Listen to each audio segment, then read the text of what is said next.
మరోసారి భారీ అగ్ని ప్రమాదం చోటు చేసుకుంది. వరుస అగ్ని ప్రమాదాలు హైదరాబాద్ వెంటాడుతూ ఉన్నాయి. అటు నాంపల్లి ఫర్నిచర్ షాప్ లో అగ్ని ప్రమాదం చోటు చేసుకుని 5గురు ఒకే కుటుంబానికి సంబంధించినటువంటి చిన్నారులతో సహా మరణించిన సంగతి తెలిసిందే. సో ఆ తర్వాత FSL ల్యాబ్, ఆ తర్వాత జూబ్లీ హిల్స్ లోని ఒక షాపింగ్ మాల్, ఇప్పుడు చందానగర్ లోని ఒక ఫర్నిచర్ షాప్, అను ఫర్నిచర్ షాప్ ఇదే అది. సో చాలా పెద్ద ఫర్నిచర్ షాప్.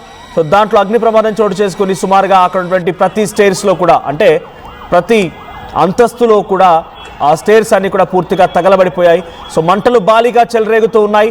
సో ఇప్పటివరకైతే లోపల ఎవరైనా ఉన్నారా, ఎవరైనా చిక్కున్నారా, వారి పరిస్థితి ఏంటనేది డీటెయిల్స్ చేయడం లేదు. బట్ ఒక్కసారిగా అర్ధరాత్రి సమయంలో జరిగిన ఈ ప్రమాదంతో హైదరాబాద్ నగరం అంతా ఉలిక్కిపడింది. భారీ ఎత్తున మంటలు ఎగిసిపడుతూ ఉన్నాయి.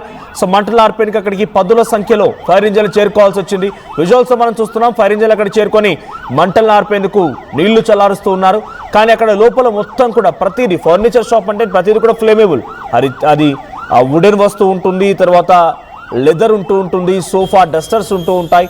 సో ప్రతిదీ కూడా అది ఫ్లేమేబుల్ గానే ఉంటుంది. కాబట్టి ఆ ఫర్నిచర్ షాప్ మరింతగా మంటలు చెలరేగుతూ వ్యాపిస్తూ ఉన్నాయి.